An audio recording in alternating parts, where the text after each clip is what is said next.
नमस्कार दोस्तों, बहुत बहुत स्वागत है आपका आपके अपने YouTube channel exam Guru tips and tricks में। दोस्तों माफ कीजिएगा, वीडियो थोड़ा लेट आ रहा है।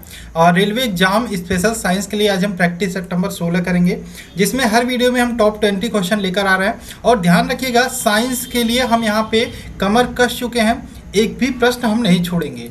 एक और सीरीज में आपके लिए लेकर आऊँगा संडे लेकर आऊँगा 500 मोस्ट इंपॉर्टेंट साइंस के क्वेश्चंस को। और संडे में 50 क्वेश्चंस की सीरीज लेकर आऊँगा, वो सीरीज भी आपके लिए इंपॉर्टेंट होगी। तो तीन चीज़ों को आपको पकड़ना है। क्या करना है? पहला पॉइंट आपको पकड़ना है, साइंस में नंबर गेन करने के लिए, साइंस में 100% कवर करने के लिए पहला काम आपको PDF बाई करना है। PDF आपको लिंक डिस्क्रिप्शन में मिल जाएगा। उसके बाद फ्री ऑफ कॉस्ट सारे वीडियोज मिलेंगे। देखिए, वीडियो कोर्सेज मेरे सारे फ्री होते हैं। ये जो सीरीज चल रही है टॉप 20 क्वेश्चंस की, हर वीडियो में मिल रहा है। 16वां वीडियो है, इसकी प्लेलिस्ट भी बनी है, इसको भी पूरा देख लीजिए। ये आपको फ्री ऑफ कॉस्ट होगी। ये 100 वीडियो तक सीरीज चलेगी। साथ में संडे टू संडे जो 50 क्वेश्चन आपको इंपॉर्टेंट मिलेंगे, वो इंपॉर्टेंट होंगे। ठीक है, ये तीनों अगर जो आप पकड़ के चलते हैं तो आपका साइंस में एक भी प्रश्न कहीं इधर उधर जाने वाला नहीं है। तो चलिए शुरू करते हैं। तो यहाँ पे मैं फिर से बता देता हूँ, साइंस के लिए जिन लोगों ने अभी तक इंपॉर्टेंट PDF नहीं लिया है, ले सकते हैं, लिंक आपको डिस्क्रिप्शन में। कहीं पे भी कोई भी डाउट हो सीधा व्हाट्सअप कर सकते हैं 83 82 81 18 25। PDF से रिलेटेड कुछ भी इंफॉर्मेशन लेने के लिए, कुछ भी पूछने के लिए। ठीक, तो चलिए शुरू करते हैं। पहला प्रश्न आपके सामने है, वसा के पाचन की शुरुआत मनुष्य के किस पाचन तंत्र से होती है? अभी देखो, मैंने आपको सेल के टॉपिक का सारा क्वेश्चन कराया था। मैंने डाइजेस्टिव सिस्टम होता है, दूसरा टॉपिक होता है जो बायोलॉजी में इंपॉर्टेंट है, उसके 20 क्वेश्चन मैंने कराए थे। लेकिन अभी जो इस वीडियो में मैं लेकर आया हूँ, डाइजेस्टिव सिस्टम के ही 20 क्वेश्चन है, सारे इंपॉर्टेंट है। इसके बाद आपका सेल वाला टॉपिक, डाइजेस्टिव सिस्टम का पूरा टॉपिक कंप्लीट हो जाएगा। नेक्स्ट हम ब्लड के टॉपिक के प्रश्नों को लेकर आएंगे, साथ में मिक्स टाइप के प्रश्नों की सीरीज भी चलती रहेगी। तो चलिए, अगर जो हम बात करें प्रश्न की, तो वसा के पाचन की शुरुआत की बात हो रही है। तो वसा के पाचन की शुरुआत हो या प्रोटीन के पाचन की शुरुआत हो, दोनों कहाँ से होती है? अमाशय से होती है। ऑप्शन नंबर डी इसका राइट आंसर होगा। यहाँ पे आप लोग कंफ्यूज मत होइएगा, कार्बोहाइड्रेट आता है। कार्बोहाइड्रेट का पाचन, ये भी ध्यान रखिएगा, इसका पाचन अमाशय में नहीं होता। तो वसा पूछे या प्रोटीन पूछे, दोनों के पाचन की शुरुआत कहाँ से होती है? अमाशय से होती है। नेक्स्ट क्वेश्चन की बात करें, वयस्क मनुष्य का दंत सूत्र क्या होता है? दंत सूत्र, दांत की बात करें, मनुष्य के दांत से रिलेटेड जो क्वेश्चंस होते हैं उसमें दंत सूत्र पूछा जाता है। तो यहाँ पे अगर जो हम बात करें, वयस्क मनुष्य का दंत सूत्र होता है, दांत आपको पता होना चाहिए, 4 प्रकार के होते हैं। एक तो कृंतक होता है, एक जिसको हम इंसीजर बोलते हैं, दूसरा होता है रदनक जिसको हम कैनाइन बोलते हैं, एक तो कृंतक हो गया, रदनक हो गया, एक तो आपका अग्र चवर्णक जिसको हम प्रीमोलर बोलते हैं, एक चवर्णक हो गया जिसको हम मोलर बोलते हैं। तो इसमें दंत सूत्र क्या होता है? तो हम बात करें वयस्क मनुष्य। वयस्क मनुष्य मतलब देखो, वयस्क मनुष्य पूछता है या तो बच्चों में, बच्चों की बात जब भी करता है तो 5 साल से कम की बात करता है। देखो इसमें अगर जो हम दंत सूत्र बनाए ICPM और यम, तो यहाँ पे इंसीजर 2 होते हैं, और कैनाइन की बात करें तो 1 होता है, प्री मोलर की बात करें 2 होता है, और यहाँ पे मोलर की बात करें 3 होता है। अब यहाँ पे 2 दांत ये हो गया इंसीजर के, 1 दांत कैनाइन का, 1 दांत प्री मोलर का,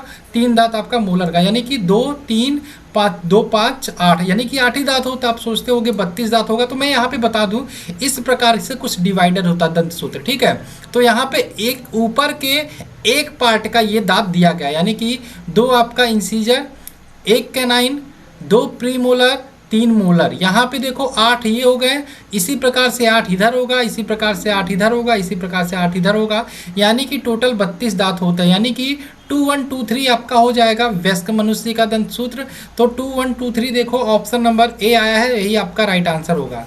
अगर जो आपसे पूछे बच्चों का दंत सूत्र क्या होगा, तो यही होता है ICPM और यम, यानी कि 5 साल से कम के जो बच्चों का दंत सूत्र होता है वो क्या होता है, वो भी ध्यान रखना, 2 1 0 और 2। यानी कि अगर जो आपसे पूछे कि 5 साल के कम के जो बच्चे होते हैं उसमें कौन से दांत नहीं पाए जाते, तो अग्र चवर्णक नहीं पाए जाते हैं, प्री मोलर वाले दांत नहीं पाए जाते हैं। अब इनके दंत सूत्र के हिसाब से देखोगे, 2 ए हो गया, कैनाइन देखो, कैनाइन 1 होता है, ये 1 हो गया, 3 और 2 5, यानी कि 5 इधर हो गया, 5 इधर, 5 इधर 5 इधर, यानी कि 20 दांत आपको 5 साल के कम के बच्चों में मिलेंगे। यानी कि इसमें देखो वयस्क मनुष्य में 32 और 20 यहाँ पे जो 5 साल के कम के बच्चे हैं, यानी कि ये जो 20 दांत होते हैं 5 साल के कम के बच्चों को, इनको हम अस्थायी दांत बोलते हैं। क्या बोलते हैं? अस्थायी दांत।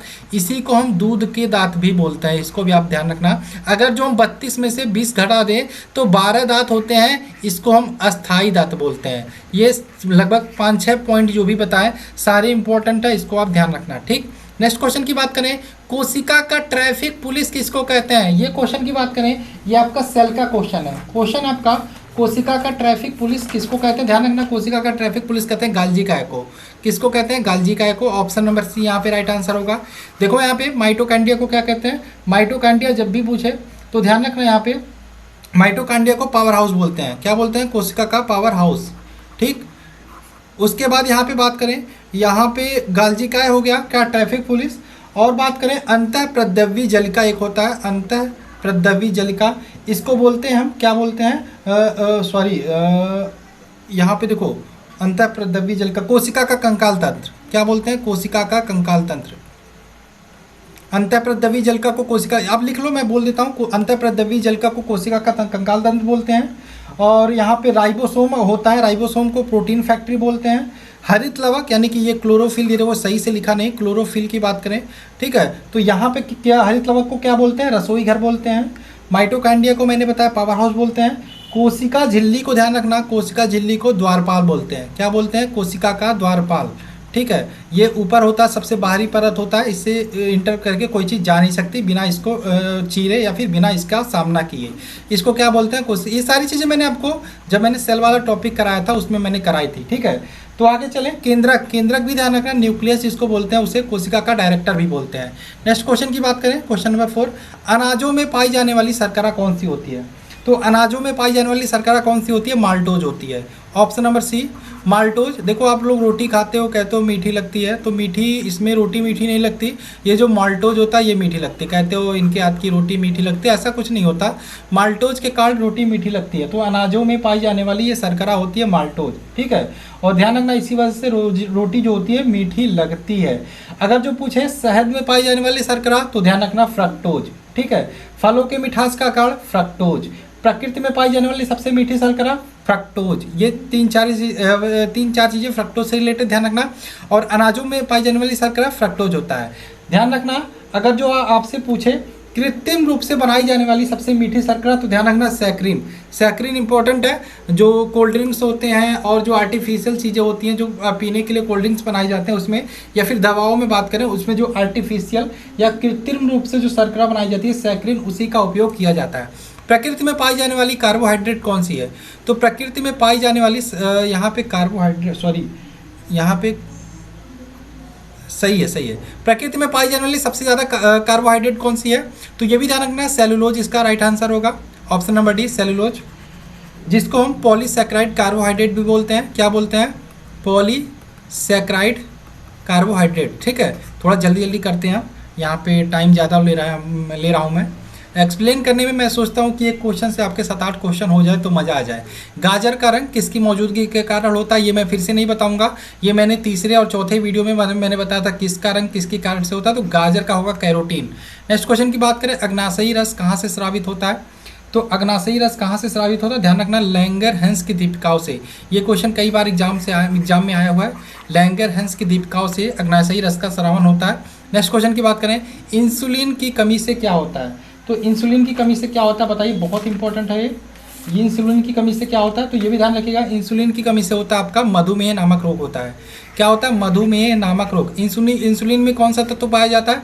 ये भी ध्यान रखना, जिंक नामक तत्व पाया जाता है। कहाँ से स्रावित होता है इंसुलिन? तो अमाशय से स्रावित होता है। कहाँ से? अमाशय से स्रावित होता है। ठीक है, एक प्रकार का हार्मोन्स है। इसकी खोज किसने की थी?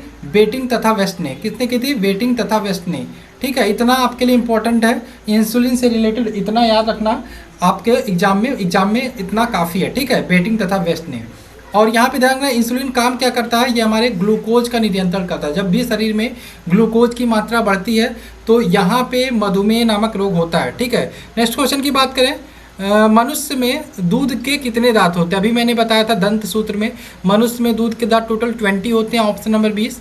जो अस्थायी दांत होते हैं उन्हें ही दूध के दांत बोलते हैं। लाइसोजाइम का क्या कार्य होता है? तो ध्यान रखना, जो मनुष्य में लार होता है, लार ग्रंथि में 2 प्रकार के एंजाइम पाए जाते हैं। एक तो टाइलाइन हो गया, टाइलिन बोलते हैं, एक तो आपका लाइसोजाइम। टाइलिन क्या करता है? स्टार्च को माल्टोज में बदलता है, और यहाँ पे जो ये होता है लाइसोजाइम, ये क्या करता है? रोगाणुओं को मारने का काम करता है। तो यहाँ पे ऑप्शन नंबर ये हो जाएगा बी इसका राइट आंसर होगा। नेक्स्ट क्वेश्चन की बात करें, हिपैरिन प्रोटीन का निर्माण कहाँ होता है? तो हिपैरिन प्रोटीन की बात करें जब भी लीवर यानी कि यकृत में इसका निर्माण होता है। हिपैरिन प्रोटीन का निर्माण लीवर यानी कि यकृत में होता है। आरएनए का प्रमुख कार्य क्या है? तो आरएनए का प्रमुख कार्य ध्यान रखना, प्रोटीन के निर्माण में सहायता करना, ऑप्शन नंबर सी। 3 प्रकार के आरएनए होते हैं, टीआरएनए, एमआरएनए, आरआरएनए। ठीक है, आरएनए में भी ध्यान रखना बेस जो होता है वो यूरेसिल पाया जाता है।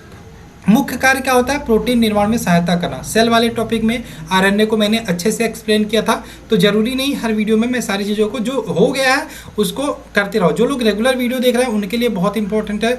ब्यूटी विटामिन किसे कहते हैं? विटामिन ई को ब्यूटी विटामिन बोलते हैं, ऑप्शन नंबर डी इसका राइट आंसर होगा। नेक्स्ट क्वेश्चन की बात करें, हृदय पर नियंत्रण किस तत्व के द्वारा किया जाता है? तो ध्यान रखना पोटेशियम बहुत इंपॉर्टेंट है हृदय के लिए। और हृदय की गति जब रुक जाती है या फिर धीरे होने लगती है तो डॉक्टर्स किस उपकरण का उपयोग करते हैं? पेस मेकर, ये भी ध्यान रखिएगा। नेक्स्ट क्वेश्चन की बात करें, ये क्वेश्चन ऐसे आता है, हृदय की गति को नियंत्रित करने के लिए किस यंत्र का उपयोग किया जाता है? तो ध्यान रखिएगा पेस मेकर का उपयोग किया जाता है। नेक्स्ट, वृद्धकर हार्मोन्स किस में बनता है? तो वृद्धकर हार्मोन्स की बात करें पीयूष ग्रंथि, ध्यान रखिएगा पीयूष ग्रंथि में वृद्धकर हार्मोन्स बनता है। नेक्स्ट, पाचक रस किसे कहते हैं? पाचक रस किसको कहते हैं? तो अग्नाशयी जो रस होता है इसको हम पाचक रस भी बोलते हैं। तो यहाँ पे ऑप्शन नंबर ए इसका राइट आंसर होगा। क्रिएटिन क्या है? देखो क्रिएटिन एक प्रकार का प्रोटीन है। क्या है? एक प्रकार का प्रोटीन है। मनुष्य के नाक होते हैं, नह होते हैं, ठीक है, नख में पाए जाते हैं। ठीक है, क्रिएटिन क्या है? एक प्रकार का प्रोटीन है। आगे बात करें नेक्स्ट क्वेश्चन का, मनुष्य में दांत मुख्यतः कितने प्रकार के होते हैं? क्या मुझे इसको फिर से बताने की ज़रूरत है? मुझे नहीं लगता। 4 प्रकार के होते हैं। कौन कौन से मैंने बताए थे आपका? इंसीजर, कैनाइन और इंसीजर, कैनाइन, प्रीमोलर और मोलर। एक और चीज़ मैं आपको बता देना चाहता हूँ, ये जो इंसीजर होता है ये खाने को काटने का काम करता है। क्या करता है? काटने का काम करता है, कुदूरने का काम करता है। ठीक है, और यहाँ पे कैनाइन जो होता है ये आपको चीरने का काम करता है, चीरने का। अब यहाँ पे ध्यान रखना, जो शाकाहारी होते हैं, जो शाकाहारी लोग होते हैं उनमें इंसीजर जो होता है वो ज़्यादा विकसित हो जाए, तेज़ी से बढ़ता है। और जो कैनाइन होता है वो मांसाहारियों में आप देखते होगे जो भी हड्डी खाते हो किनारे से खाते हो, और कैनाइन किनारे पाया जाता है, इसलिए मांसाहारियों में ये दांत ज़्यादा विकसित होते हैं। आपने देखा होगा चूहे हमेशा कुछ ना कुछ कुतरते रहते हैं, तो उनमें उनका अगर जो नहीं कुतरेंगे तो इनका इंसीजर दांत ज़्यादा बढ़ जाएगा, उनको दिक्कत होगा। इसलिए ये दांत को घिसने के लिए, छोटा करने के लिए हमेशा कुछ ना कुछ खाते रहते हैं या कुछ ना कुछ कुतरते रहते हैं शाकाहारियों में। और दांत में जो हाथी की बात करें, हाथी के जो दांत आप आगे वाले देखते हो कौन सा दांत होता है? इंसीजर दांत होता है, इसको भी आप ध्यान रखना। नेक्स्ट क्वेश्चन की बात करें, शाकाहारियों में कौन सा दांत ज़्यादा विकसित होता है? अभी मैंने बताया इंसीजर, यानी कि यहाँ पे इंसीजर आपका ज़्यादा विकसित होता है, जिसको अगर जो हिंदी में देखें तो क्या बोलते हैं हम? कृंतक बोलते हैं। तो ऑप्शन नंबर यहाँ पे कौन सा सही हो जाएगा? Option number D. आगे चले नेक्स्ट क्वेश्चन, मांसाहारी पूछा तो ध्यान रखना रत्नक इसका राइट आंसर होता, मांसाहारी होता तो। नेक्स्ट, दांत के इनेमल को मजबूती प्रदान करने का कार्य कौन करता है? तो दांत के इनेमल की बात करें जब भी तो ध्यान रखना कैल्शियम, इसको कैल्शियम के कारण दांत का, देखो दांत के इनेमल की बात करें, मनुष्य के शरीर का सबसे मजबूत भाग होता है दांत का इनेमल। ठीक है, इसको मजबूती प्रदान करने का कार्य कौन करता है? फ्लोरीन। ऑप्शन नंबर इसका सी इसका राइट आंसर हो जाएगा, ऑप्शन नंबर सी। ठीक है, और किससे बनता है? तो ध्यान रखना कैल्शियम से बनता है, और फ्लोरीन इसको मजबूती प्रदान करने का कार्य करता है। ये दोनों टॉपिक, जो दोनों पॉइंट है इससे रिलेटेड इंपॉर्टेंट है। तो आशा है आपको ये वीडियो पसंद आई होगी, तो लाइक कर देना और ज़्यादा से ज़्यादा शेयर करना मत भूलना। चलिए मिलते हैं नेक्स्ट वीडियो में। जय हिंद दोस्तों, जय भारत।